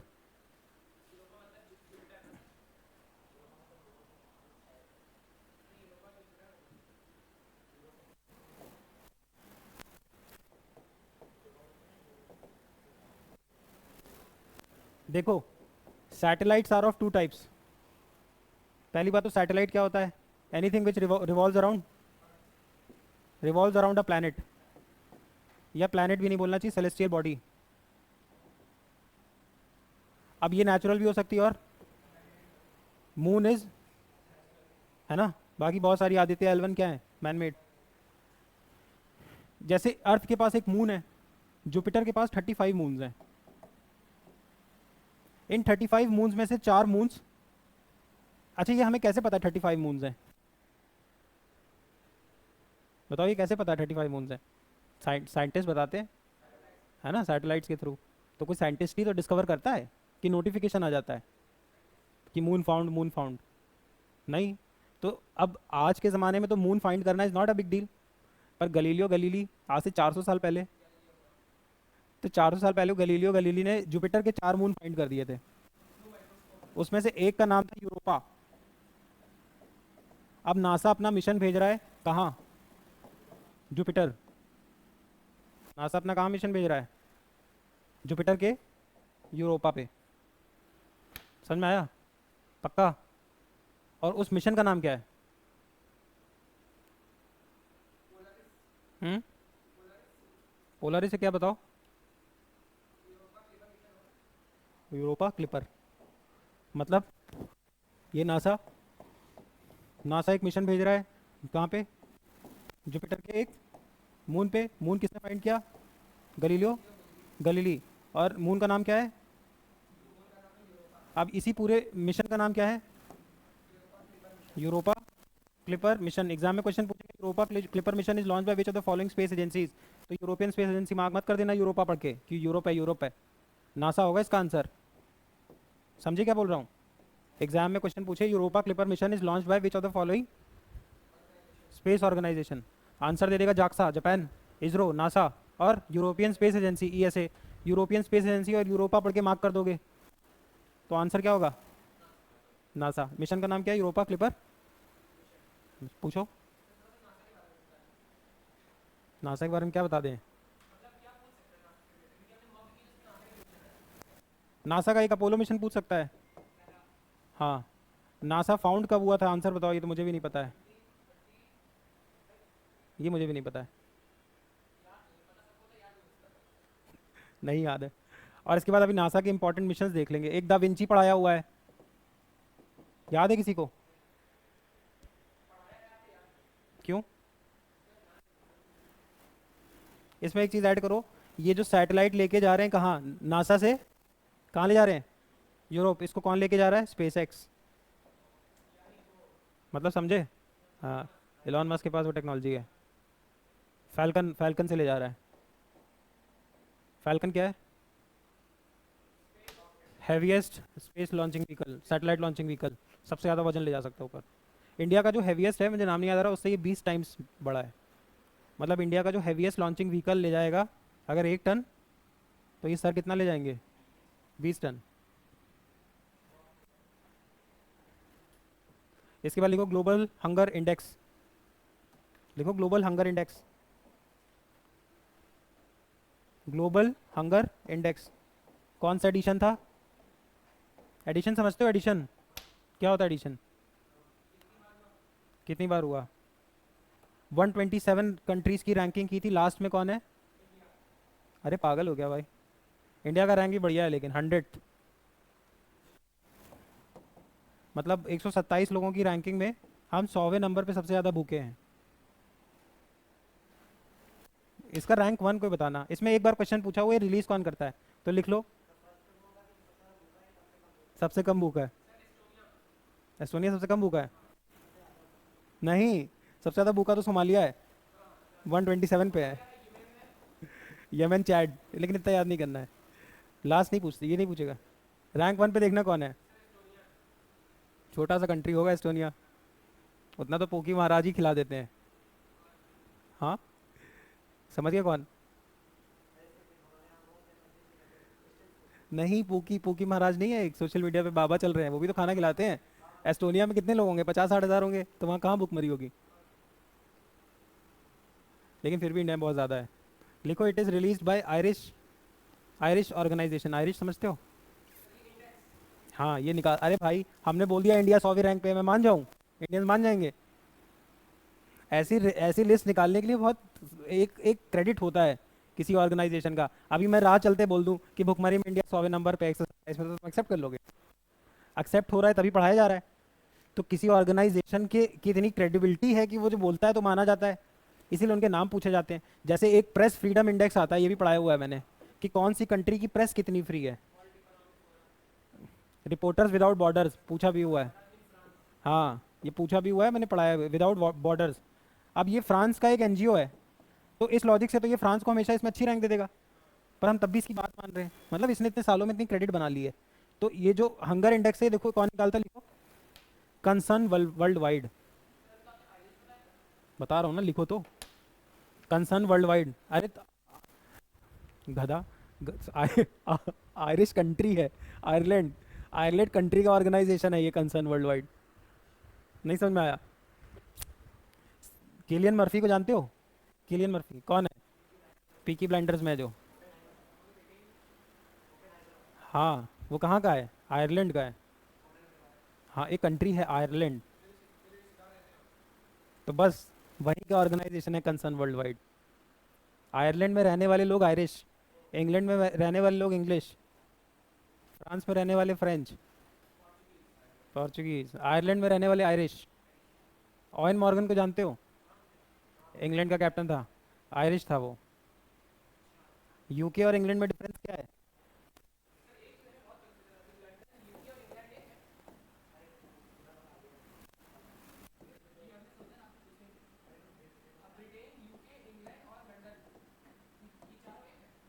ये तीन चीज़ें सुनते आ रहे होगे बचपन से, यूके, इंग्लैंड और ब्रिटेन, ये तीन चीज़ें सुन रहे हैं हम लोग, इसके अलावा कुछ सुन रहे हैं?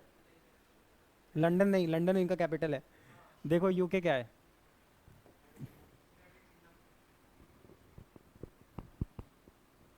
एक कम्युनिटी होती वेस्प। डोनाल्ड ट्रंप उसी का मानते हैं कि डोनाल्ड ट्रंप उसका एक, अगर तुम्हें कोई वेस्प समझना है तो डोनाल्ड ट्रंप। वाइट मतलब गोरा, एंग्लो सैक्सन मतलब अंग्रेजी बोलने वाला, और पी माने प्रोटेस्टेंट। क्रिश्चियनिटी में दो होते हैं विंग्स, एक प्रोटेस्टेंट और एक कैथलिक। जो ओल्ड क्रिश्चियनिटी रूल्स में मानते हैं, ओल्ड वर्ल्ड में मानते हैं, जो हेवन और हेल का कॉन्सेप्ट मानते हैं, जो ज़्यादा पूजा करने में बिलीव करते हैं, जो ये बिलीव करते हैं कि मैं इस जन्म जो करूँगा वो अगले जन्म होगा, वो कैथलिक हैं। और जो जो वर्ल्डली अफेयर की बात करेंगे कि आज जो हो रहा है उस पर फोकस करो, जो कर रहे हो उसमें अच्छा करो, वर्क इज़ वर्शिप करो, गॉड पे अपने पहुंच जाओगे। सेंट कैल्विन जैसे लोग ने, उन्होंने वो प्रोटेस्टेंट्स की बात करते हैं। तो white Anglo Saxon, Anglo Saxon अंग्रेजी बोलना, प्रोटेस्टेंट मतलब प्रोटेस्टेंट धर्म अपनाना, वाइट मतलब डोनाल्ड ट्रंप टाइप गोरे होना। जो ये कम्युनिटी होती है ना, ये यहाँ ब्रिटेन की कोर कम्युनिटी थी।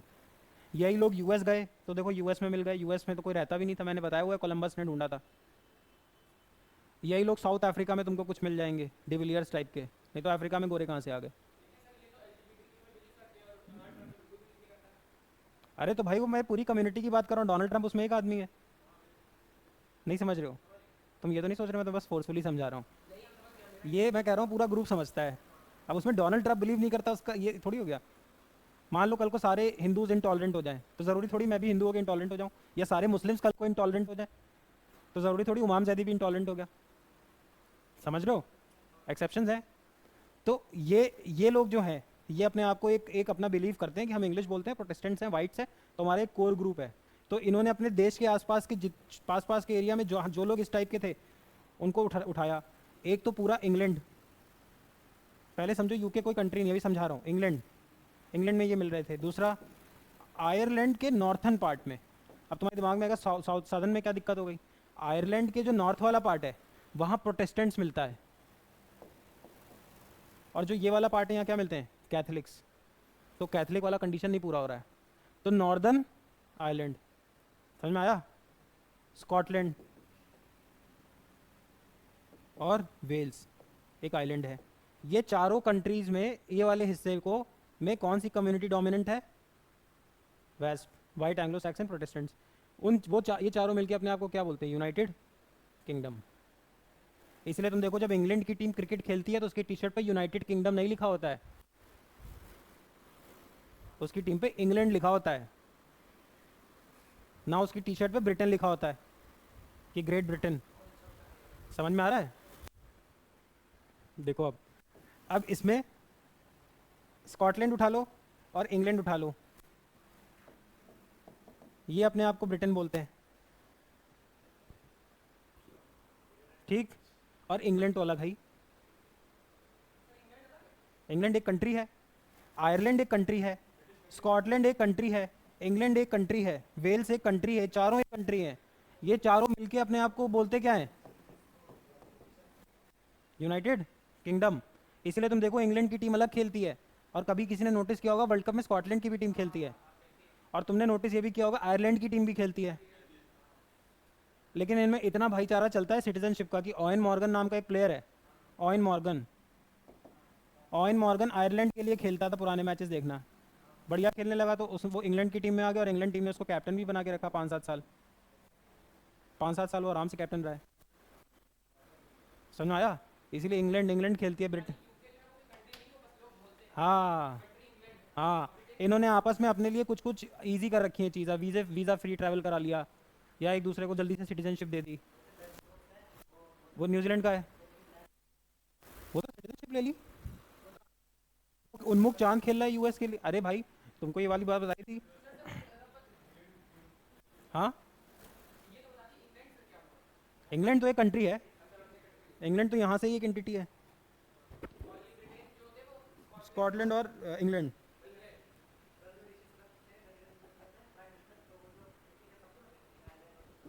कौन?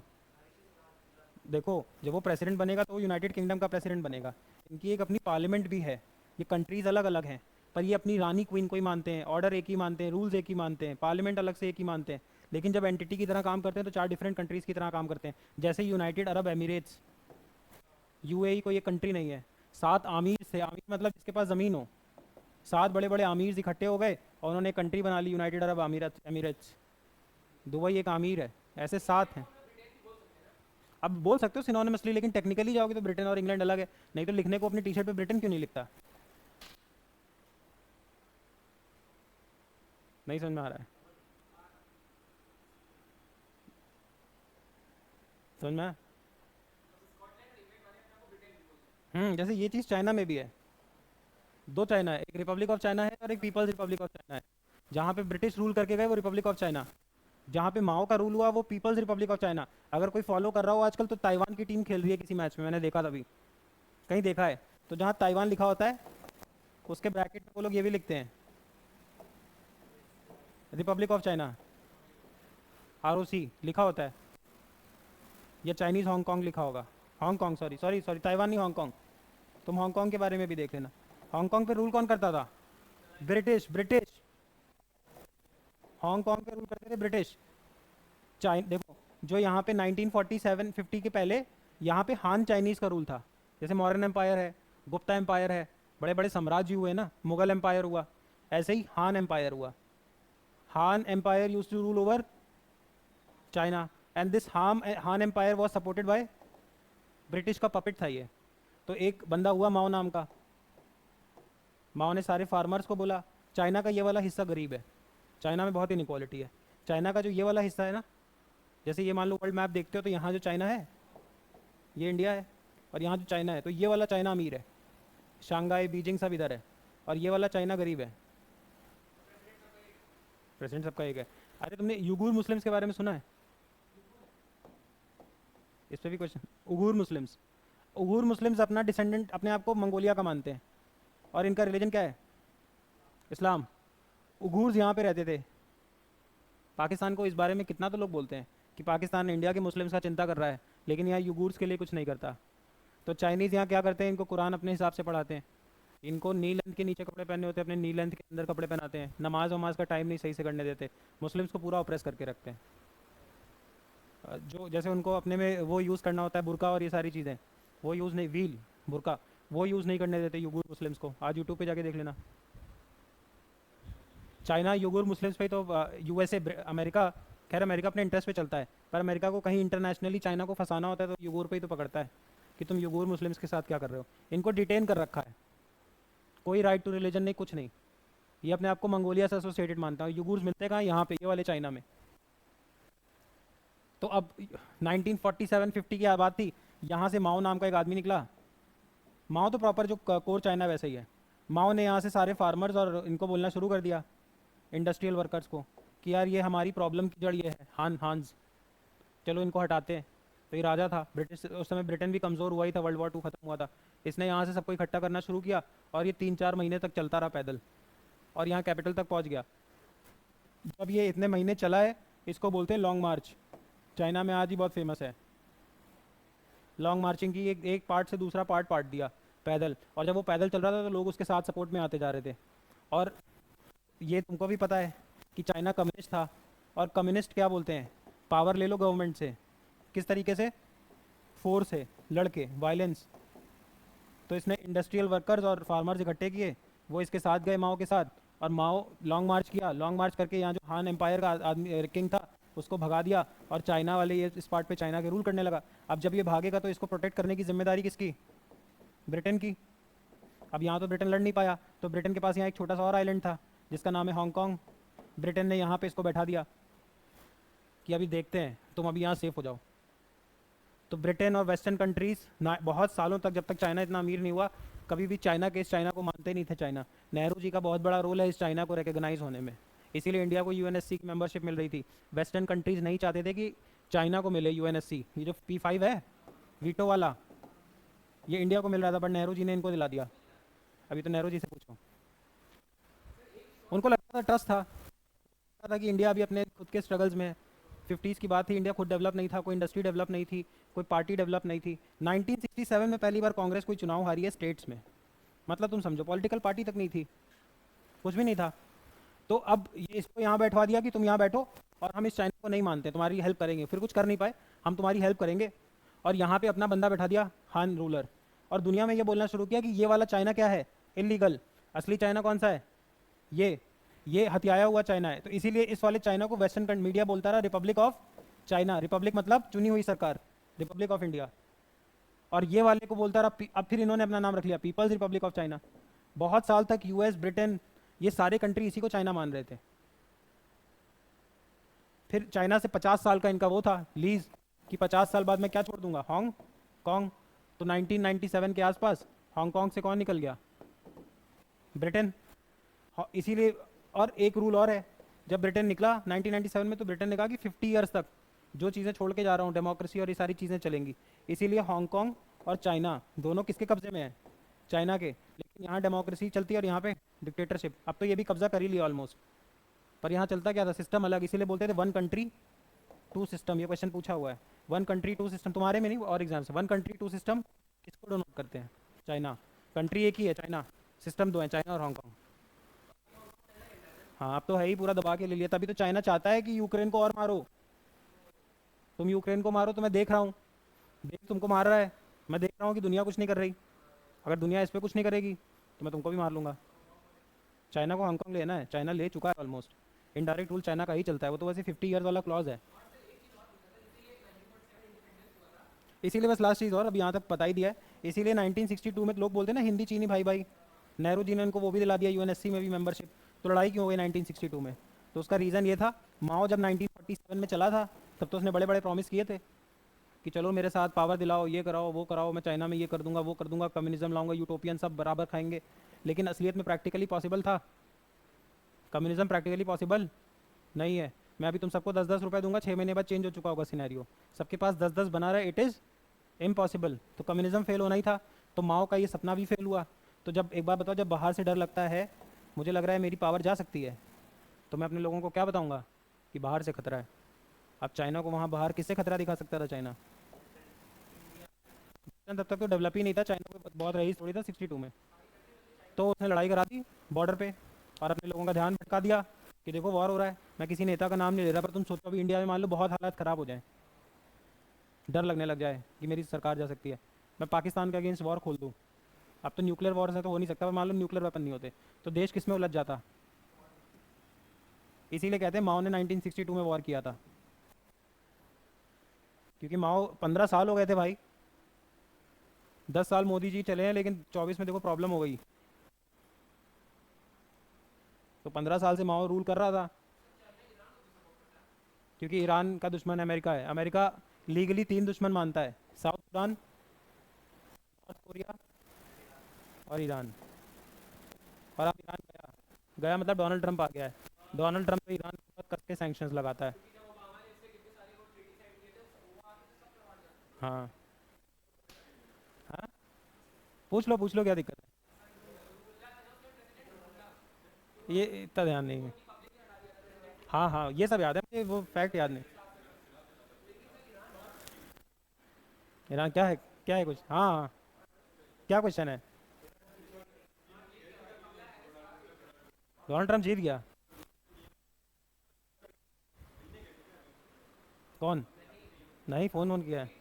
हाँ, डोनाल्ड ट्रंप और मोदी जी का पर्सनल केमिस्ट्री भी अच्छा है, क्योंकि 2020 में डोनाल्ड ट्रंप इलेक्शन जीता था, मतलब 16 से 20 था, फिर 20 में हार गया था।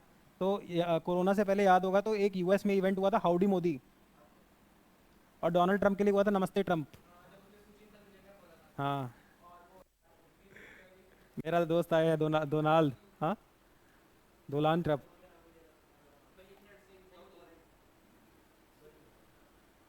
समझ में आया? उसके बाद ही तो कोविड आ गया था, फरवरी 2020 में आया है, और मार्च में कोविड हो गया। ईरान को बहुत दिक्कत होगा, ईरान को दिक्कत होगी। और इधर, हाँ, Vladimir Putin and Donald Trump are also in good terms. अब तुमको पता है यूक्रेन वॉर रुक जाएगी, क्योंकि देखो डोनाल्ड ट्रंप ने बोला है इलेक्शन में वॉर रुकवाऊंगा। तो और डोनाल्ड ट्रंप को वो बनने की बहुत चुल रहती है कि सबके बीच में लड़ाई सुलटाना। याद होगा 16 से 20 के बीच में जो अरब वर्ल्ड था, मुस्लिम कंट्रीज थी, इनकी और इसराइल की फ्रेंडशिप कराने आ गया था। अब्राहम रिलीजन्स बताए थे, अब्राहम अकॉर्ड, अभी तुम देखना न्यूज़ में आना शुरू हो जाएगा। अब्राहम अकॉर्ड क्या है? डोनाल्ड ट्रंप का ये पीस प्रोजेक्ट है। डोनाल्ड ट्रंप कहते हैं मैं दुनिया की अरब वर्ल्ड और इसराइल की जितनी लड़ाई हैं उनको गले मिलवा के रुकवाऊंगा। उसका उसने नाम रखा है डोनाल्ड अब्राहम अकॉर्ड, क्योंकि तीनों अब्राहमिक रिलीजन्स हैं। क्योंकि देखो डोनाल्ड ट्रंप का सिंपल रूल ऐसा, अब देखो ये बोलना नहीं चाहिए बट मैं भी अभी ठीक है इन एक्सपीरियंस हूँ ज़्यादा, ठीक है। जो डोनाल्ड ट्रंप का वो है सन इन लॉ, बेटी का पति, वो ज्यू है। और डोनाल्ड ट्रंप की जो पॉलिसी मेकिंग है उसमें इसका रोल बहुत ज़्यादा रहता है। तो डोनाल्ड ट्रंप 100% प्रो ज्यू इंसान है। प्रो ज्यू इंसान मतलब 100% बैकिंग किसको देगा? इसराइल को। कौन सी? ईरान, हाँ, अभी तो मैं ईरान को तो पीटो, अभी तो इसराइल को वो मिलेगा फ्री हैंड। अब इसराइल को फ्री, अभी तो इसराइल डर जा रहा था, क्योंकि देखो America clear cut Israel support करेगा चाहे वहाँ प्रेसिडेंट कोई भी हो। बस अंदर क्या जाता है रिपब्लिकन और डेमोक्रेट्स में, रिपब्लिकन मतलब डोनाल्ड ट्रंप, और डेमोक्रेट्स मतलब कमला हैरिस, ओबामा और ये बाइडेन। इनका क्या है, ये भी चाहते हैं तुम पीटो, इसराइल पीटे किसको? ईरान को। बट ये थोड़ा ह्यूमैनिटेरियन हो जाते हैं कि मत मारो, गाजा में उसको मत मारो, बच्चे भी मर रहे हैं, समझ रहे हो, ह्यूमैनिटेरियन। ये रिपब्लिकन फ्री हैंड देता है डोनाल्ड ट्रंप। अभी तुम देखना बस ये होगा कि इसराइल को ये बोला जाएगा लंबा मत खींचो, जो भी करना है अभी सुलटा के थोड़ा सा खत्म करो।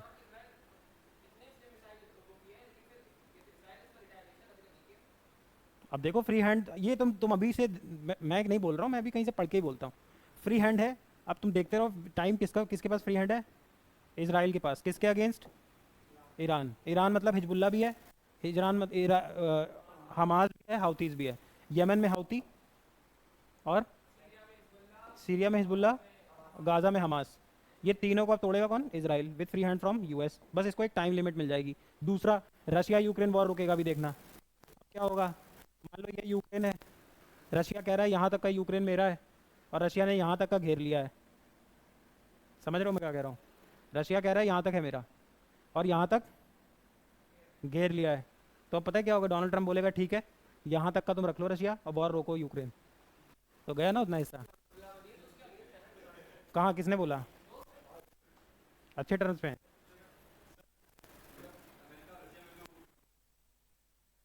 अमेरिका को पता है, अमेरिका इस चालाक देश, अमेरिका हमेशा आगे रहा है, अमेरिका को पता है। और सबको पता है कभी भी दो फ्रंट पे नहीं लड़ना चाहिए। हिटलर क्यों हारा? तभी तो हिस्ट्री पढ़ी जाती है। मार्क्स ला के क्या करोगे? देखो मैं थोड़ा अलग बात बोल रहा हूँ और टीचर से और तुम्हारे पेरेंट्स से भी। मार्क्स तुम्हारे आगे 98, पर तुमने उससे कुछ सीखा नहीं। सीखने को क्या है वर्ल्ड वॉर 2 में? कि कभी भी दो फ्रंट पे वॉर मत खोलो। अब लोग सोचते हैं सीखने को है ट्रीटी ऑफ वर्सेलिस, हिटलर, मेसोलिनी, रटने लगेगा वो, एटॉमिक बॉम्ब, वो हेल्प करेगा भाई। पर लेकिन वो आज से 20 साल पहले हेल्प था। आज मार्क्स आते हैं, लेकिन अब तो स्किल का ज़माना है। अगर तुम्हारा डिग्री कैसा भी बट तुम्हारे पास अच्छा स्किल है तो you will earn good. Degree अच्छी हो, स्किल नहीं है तो नहीं होगा। अब स्किल का है, अब इसमें अब 20 साल पहले ये था कि भाई जिसको वर्ल्ड वॉर 2 पूरा रटा हुआ है। अब आज भी एग्जाम्स हैं, एग्ज़ाम नहीं ले, फिर अगर एग्ज़ाम नहीं कराएं तो कैसे बच्चे छाटेंगे? स्क्रीनिंग, इसलिए एग्ज़ाम है। नहीं तो अगर अकल लगा के सीखो तो रटने में से ज़्यादा बेटर ये सीखना है कि वर्ल्ड वॉर 2 में क्या सीखा मैंने, कि मैं अपनी लाइफ में कुछ भी करूँगा, कोई भी बिजनेस करूँगा, कुछ भी काम करूँगा, मैं कभी दो फ्रंट पे काम नहीं करूँगा।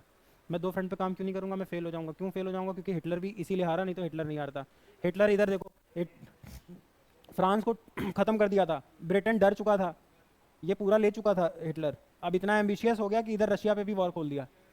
बस ये अंदर खींचता चला गया, बताया हुआ है। ये ठंड आ गई, यहाँ से सामान आना बंद हो गया, यहाँ पे पीटा गया। और जब यहाँ जाना शुरू किया तो यहाँ की रिसोर्सेज भी यहाँ ड्राफ्ट आ गए, ट्रूप, तो यहाँ से भी चला गया, ये भी गया हाथ से, ये भी गया हाथ से। समझ रहे हो? तो दो फ्रंट पे वॉर खोला है। अब यूएस को पता है कि मेरे को 21st सेंचुरी में भी बने रहना है बॉस, तो आई हैव टू काउंटर हुम? चाइना। रशिया से उसको भी कोई मतलब ही नहीं है ज़्यादा। रशिया उतना बड़ा पावर ही नहीं रहा भाई, है रशिया बहुत बड़ा पावर है, नो डाउट, बट चाइना। समझ में आ रहा है?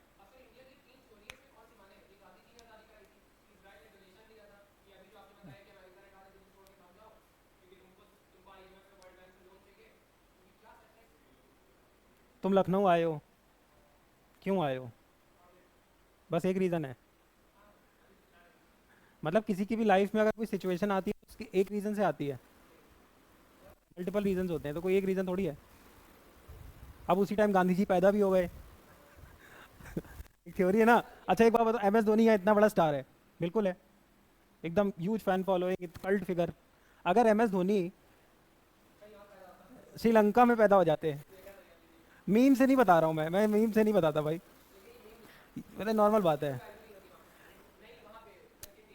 अरे अब वो कह रहे हो, होती होती बिल्कुल होती, लेकिन एक बात बताओ, टाइम प्लेस और सिचुएशन इतना ज़्यादा फर्क डालती है। यही एबी डिविलियर्स अभी इंडिया में पैदा हुआ होता, जो भी उसके पास है उससे 10-10 गुना सब कुछ होता, 100 गुना मलिंगा का नहीं पता, डिविलियर्स का 100% पता है। अरे एम एस धोनी, चलो विराट कोहली, विराट कोहली बांग्लादेश में पैदा हो जाता, मैं कह रहा हूँ बहुत रन बनाता, सेम कोहली रहता, पर क्या उसको इतने एड्स मिलते, क्या इतनी बड़ी फैन फॉलोइंग होती? फर्क क्या पड़ गया, बस वो 30 डिग्री लैटिट्यूड इधर आ गया। या मान लो विराट कोहली कोई ऐसे कंट्री में पैदा हो जाता जहाँ क्रिकेट का क्रेज ही नहीं था, Zimbabwe, Germany, Germany, Germany, talent same है, बंदा सेम, इंसान सेम, सब सेम, पर जर्मनी में पैदा हो गया। अब जर्मनी क्रिकेट खेलता ही नहीं है, तो वहाँ पे विराट कोहली क्या कर रहा था? एक नॉर्मल आदमी की तरह होता, पढ़ने में भी अच्छा नहीं था, रोनाल्डो इंडिया में पैदा हो जाता। फर्क है ना। अच्छा चलो और छोड़ दो, मैं कह रहा हूँ एक तो हो गया कंट्री, विराट कोहली 100 साल पहले बस पैदा हो गया होता, मान लो 1988 में पैदा हुआ है विराट कोहली, यही विराट कोहली 1938 में हो जाता, तो उस टाइम आज़ादी और ये सब चल रहा था, कहाँ क्रिकेट? खुद सोचो। मैं डेस्टिनी नहीं कह रहा, डेस्टिनी में बिलीव करो, डेस्टिनी में बिलीव मत करो, अपने हार्डवर्क में बिलीव करो, पर यार कई बार ना आपका एक समय भी होता है। अब जैसे मान लो कुछ लोग कोडिंग में बहुत अच्छे होते हैं, जो नेचुरली कोडिंग कर लेते हैं, है ना, एक नेचुरल कोडर होता है, और एक होता है आप कितनी भी मेहनत करो कोडिंग नहीं कर पाएगा। अब नेचुरल कोडर आज के ज़माने में पैदा हो जाए 2000 के आसपास, 90s के बाद, तो उसको देखो कितना अच्छा पैकेज मिल रहा है, अमेजॉन, फेसबुक, गूगल। यही कोडर 1920 में पैदा हो, 1945 में कंप्यूटर ही नहीं आए थे। ये कंप्यूटर, तुम समझ रहे हो मैं क्या कहना चाह रहा हूँ? सबकी एक तासीर होती है। अब आज किसी को कारपेंटर का स्किल आता है, पर आज के ज़माने में ये इतना हाईली मतलब वांटेड स्किल ही नहीं है। क्या पता किसी ज़माने में कभी होता हो, किसी जगह होता हो। Virat Kohli is born in India इसलिए इतना बड़ा क्रिकेटर बन गया, ऐसा थोड़ी विराट कोहली से ज़्यादा टैलेंटेड क्रिकेटर्स नहीं आए। जो ग्लेन मैक्सवेल ने खेला था इनिंग, वो कोई इंडिया में खेल देता ना, इंडिया का प्लेयर, तो जीवन भर ऐड मिलते रहते उसको। आज भी कमला पसंद भेज दे रहा है। अगर मैक्सवेल वाला इनिंग किसी इंडियन ने खेला होता, तो तुम्हें लगता है ऑस्ट्रेलिया में इतना लोगों को याद होगा मैक्सवेल? नहीं। हम्म। अकेले गए थे वो, कोई रिसीव करने नहीं आया था। यहाँ वो T20 वर्ल्ड कप जीत के आया तो बॉम्बे जाम था। हाँ मैं वही कह रहा हूँ, टाइम सिचुएशन का बहुत फ़र्क है। तुम बहुत अच्छे एक्टर हो, पर 100 साल पहले पैदा हो जाओ।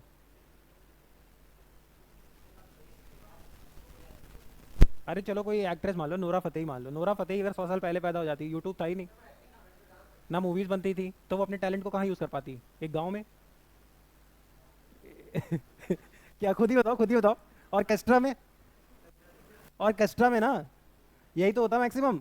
100 साल पहले अगर नोरा फतेही पैदा हो जाती, तो नोरा फतेही नहीं होती, वो एक ऑर्केस्ट्रा की डांसर होती, क्योंकि वो एक लोकल एरिया ही तक तो नाच सकती है भाई। ये तो हो नहीं सकता था कि वो मान लो यहाँ पे कहीं बलिया में पैदा हो गई थी, बलिया के आसपास डांस करती, तो वो तमिलनाडु में भी फेमस हो गई, वहीं डांस करती रहती। अब वहाँ पे तुम उसको ऑर्केस्ट्रा डांसर बोलते, आज के ज़माने में वो सेलिब्रिटी है। तो इसका बहुत फ़र्क होता है भाई, स्टार्स का बहुत फ़र्क होता है। अब तुम्हारे पास भगवान ने कोई ऐसा टैलेंट दिया जिसकी आज नहीं कद्र है, या इस देश में कद्र नहीं है, सिचुएशन, बिल्कुल होता है सिचुएशन का फ़र्क। तुम पढ़ने में बहुत स्मार्ट थे बट तुम्हारी फाइनेंशियल कंडीशन तुमको एक लेवल के आगे पढ़ने नहीं दी,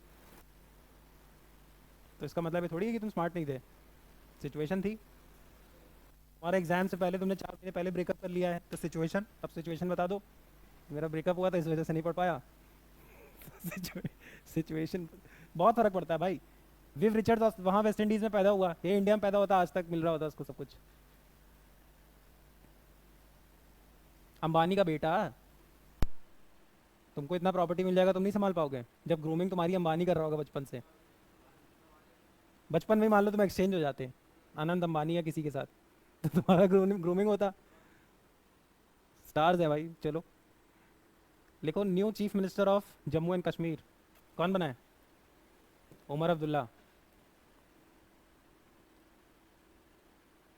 अभी मैंने दिल्ली एयरपोर्ट में उनको देखा, असदुद्दीन ओवैसी को, ये दिवाली के उसमें। हम्म, लिखो आगे। हाँ, अब ये तो नहीं पता है, लेकिन स्मार्ट उसके चेहरे पे एक और तो दिख रहा था। कॉन्स्टिट्यूशन बढ़िया आता है उनको, लेकिन अब देखो कॉन्स्टिट्यूशन तो मुझे भी आता है, मैं यहाँ फंसा हुआ हूँ। इमाम जैदी का डाउट सॉल्व कर रहा हूँ। वो वहाँ पे लाखों लोगों को केटर कर रहे हैं। सिचुएशन भी होती है। चलो, स्टेट अवार्ड, किसी पॉलिटिशियन के घर पैदा हो जाता है तो मुझे कितना इंटेलिजेंट पॉलिटिशियन। क्या हो गया, क्या हो गया? वो वाले पॉलिटिशियन है ना, मार तोड़ के वोट ले लेंगे। अरे नहीं नहीं, चलो आगे लिखो। कि वो बंद कर लिया। आओ, नेशनल वाटर अवार्ड होते हैं, इसमें बेस्ट स्टेट अवार्ड किसको मिला है?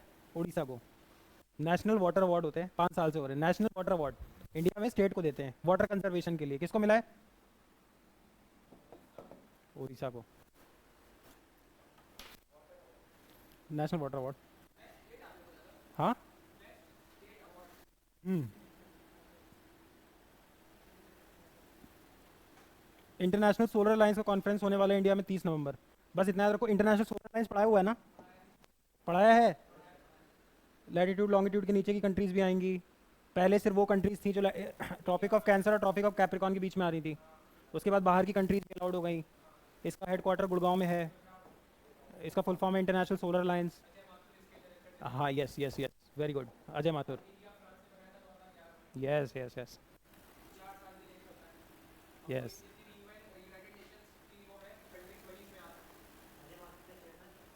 अजय माथुर।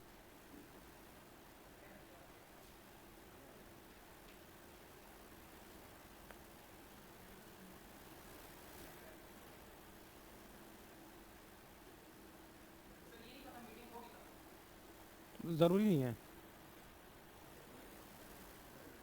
इसके बाद लिखो, स्कैम से बचाओ campaign has been launch by Meta. 2021 के पेपर देखना, पूछा है मेटा पे सवाल, स्कैम से बचाओ। बोल।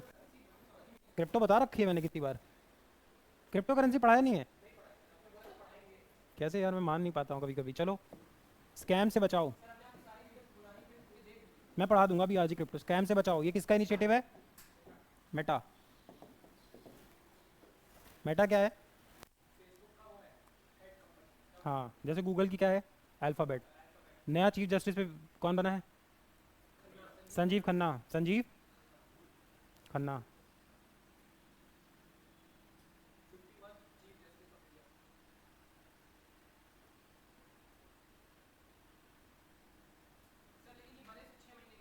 क्योंकि इनके पास 6 महीने का ही टाइम है। हाँ, ये पता है ना? पक्का पता है ना? हाँ, इसके बाद लेडी बनेगी first year supreme court. Shortest duration के लिए अब तक चीफ जस्टिस कौन बना है? संजीव खन्ना बनेंगे। एक कोई 46 डेज के लिए भी रहा है, देख के बताना। D Y V D Y तो रिटायर हुए हैं। एज सुप्रीम कोर्ट जज का रिटायरमेंट एज क्या है? 65। एक मेरी छोटी सी रिक्वेस्ट है, यूट्यूब पे एक वीडियो पड़ी होगी इसी की, वो देख लेना। देख लिया है? ठीक है। चलो अब थोड़ा सा ब्रेक लेते हैं, और अब मिलते हैं लगभग 3:45 के आसपास। 1:30 टू 3:30, फिर 4 टू 6 था, तो क्या करना है, पढ़ना है। 3:45 3:50 पे मिलते हैं, फिर 6 बजे तक पढ़ेंगे।